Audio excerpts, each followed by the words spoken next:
क्या आपको लगता है कि कोई जानवर इतना कीमती हो सकता है कि उसके लिए सिक्योरिटी के इंतजामात ऐसे किए जाएं जैसे वज़ीर-ए-आज़म के लिए होते हैं? अगर आपको नहीं लगता तो इस वीडियो के बाद आपका पॉइंट ऑफ व्यू थोड़ा सा बदल जाएगा। चलिए आपको एक दिलचस्प और हैरत अंगेज कहानी सुनाते हैं। कहा जाता है कि एक दफ़ा आयरलैंड के नेशनल म्यूजियम में कुछ चोरों ने रात के वक्त मास्क पहनकर चोरी की। उसको आयरलैंड की सबसे बड़ी चोरी भी कहा गया। अब लोगों को लगा कि हो सकता है कि चोरों ने म्यूजियम में से हीरे, सोने, पुराने जवाहरात वगैरह चुराए होंगे, मगर उनकी आंखें ये खबर सुनकर खुली की खुली रह गईं कि चोरों ने म्यूजियम से राइनो के सिर्फ 4 सींग चुराए थे। हाँ जी, एक जानवर के सींग चुराने के लिए चोरों ने रात के वक्त प्लान बनाया और म्यूजियम के गार्ड्स को बुरी तरह तशद्दुद का निशाना बनाया और सिर्फ 4 सींग लेकर फरार हो गए। क्या ये सींग इतने कीमती थे कि इसे आयरलैंड की बड़ी चोरियों में से एक कहा गया? यह हकीकत कुछ और ही थी। इसके लिए आपको हमारे साथ चलना पड़ेगा अफ्रीका के तपते मैदानों में। ये जो 2 खूबसूरत राइनोज आप इस वक्त देख रहे हैं, ये दोनों ही फीमेल राइनोज हैं।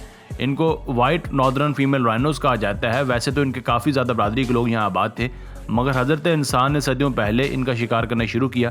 तब जाकर बाज आए जब पूरी नस्ल में से सिर्फ 2 ही वाइट राइनोज जिंदा बची। अब जैसा कि आपको मालूम है कि अफ्रीका के लिए जानवर ही सब कुछ हैं, इसलिए उन्होंने इन 2 फीमेल के गिर्द सिक्योरिटी का सख्त हिसार बांध दिया।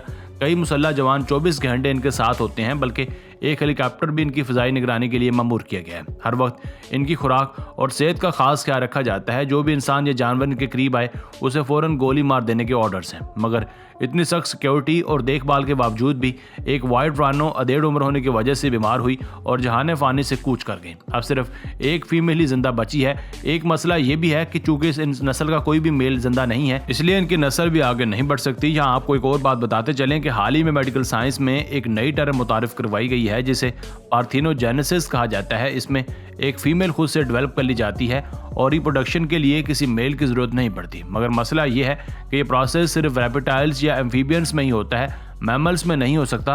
और राइनो तो एक मैमल है, इसके लिए वो इस तरह अपनी नस्ल आगे नहीं बढ़ा सकती। मगर फिर साइंसदानों को एक आइडिया आया। उनके पास हाल ही में धरती से ख़त्म होने वाले चंद जानवरों के स्पर्म सेल्स और बाकी डीएनए पड़े हुए थे, जिसे उन्होंने बचा कर रखा हुआ है। साइंटिस्ट ने उनका इस्तेमाल करते हुए अब कई छोटे छोटे नन्हे वाइट राइनोज बना लिए हैं। अब यहाँ हमारे जहन में एक सवाल और भी दस्तक दे रहा है, वो ये है कि साइंसदानों ने मेल राइनो या बाकी कुछ जानवरों का जेनेटिक मटेरियल तो संभाल कर रखा हुआ है। अगर और भी जानवरों का संभाल कर रख लिया जाता तो शायद आज हम फिर से एक्सटिंक्ट जानवरों को आर्टिफिशियल तरीके से दोबारा पैदा कर सकते हैं, क्योंकि पहले दौर में इंसानों के पास रहने और खाने के लिए कोई ख़ास सहूलियात नहीं थी, इसलिए वो जानवरों का शिकार करके उन्हें मार डाला करते थे और उनका डीएनए वगैरह को महफूज करने का तो सवाल ही पैदा नहीं होता था। लगातार शिकार होने की वजह से वो जानवर धरती से नापैद होना शुरू हो गए। अब सोचने की बात यह है कि इंसानों को कब इस बात का ख्याल आया कि हमें जानवरों की नस्ल को उनके नापैद हो जाने के बाद भी आगे बढ़ाने के लिए उनके डीएनए को संभाल कर रखना चाहिए। इसके लिए हमें तारीख के पन्ने पलटने पड़ेंगे। सबसे पहले एक एक्सपर्ट जॉन एविलन ने 1662 में अपनी किताब में डीएनए को संभाल कर रखने वाली तकनीक का जिक्र किया था। मगर इससे पहले भी 1635 में एक लॉ बनाया गया था, मगर उस लॉ में सिर्फ डोमेस्टिक एनिमल्स जैसे कि बैल, बकरी और घोड़े वगैरह जो कि हम घरों में पालते हैं, उनके सैंपल्स को महफूज किया गया। और जब तक ये चीज़ जंगली जानवरों के लिए अप्लाई की जाती तब तक काफ़ी ज़्यादा जानवर नापैद हो चुके थे। अब साइंटिस्ट थोड़ा सा एडवांस सोचने लगे। उन्होंने कुछ जुगाड़ लगाकर उन जानवरों को वापस लाने की कोशिश की जो हाल ही में नापैद हुए हैं, पर उनका डीएनए सैंपल हमारे पास नहीं है। एक साइंटिस्ट ने तो जुगाड़ लगाकर एपेक्स को, जो कि 3 साल पहले नापैद हो चुके थे, नए सिरे से पैदा कर दिखाया, मगर वो एपेक्स सिर्फ 10 मिनट तक जिंदा रहा और फिर मारा गया। अब बारी आई सबसे एडवांस तकनीक की, जिसे आज भी कारआमद समझा जाता है, और वो है क्लोनिंग की तकनीक की। मतलब कि एक जानवर का क्लोन बना देना और फिर क्लोन हूबहू उस असली जानवर की कॉपी लगे।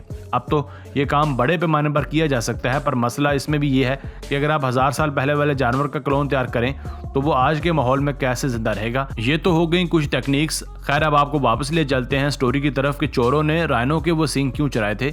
इसकी एक और वजह यह थी कि वो नापैद होने वाले नस्ल का आखिरी असासा था, और दूसरा ये कि उनकी कीमत ब्लैक मार्केट में $6,50,000 मिलियन थी। लोग इतने महंगे सींगों को इसलिए चुराते हैं क्योंकि उनका ख्याल होता है कि जिस घर में राइनो के सींग होंगे वहाँ कभी कोई बीमारी नहीं होगी। लोगों ने इसीलिए राइनो का शिकार करना शुरू कर दिया। मगर अब साइंसदानों ने भी दिमाग लड़ाया और ऑपरेशन के जरिए राइनोज के सींग ही निकालना शुरू कर दिए। ना रहेंगे सींग, ना होगा शिकार, क्योंकि शिकारी सिर्फ सींगों की वजह से ही बेचारे राइनो को मार दिया करते थे और कभी कभी राइनो आपस में लड़कर भी मर जाते थे। अब सींग ना होने की वजह से दोनों काम नहीं होंगे। तो बस यहीं तक थी आज की वीडियो। कि आपको भी लगता है कि नापैद होने वाले जानवरों को जदीद साइंस की मदद से वापस लाना चाहिए? हमें कमेंट सेक्शन में लाजमी बताइएगा। अगर वीडियो पसंद आई हो तो प्लीज़ वीडियो को लाइक और चैनल को सब्सक्राइब कर दें। आपका बहुत शुक्रिया। मिलते हैं एक नई वीडियो के साथ, तब तक के लिए अल्लाह हाफिज़।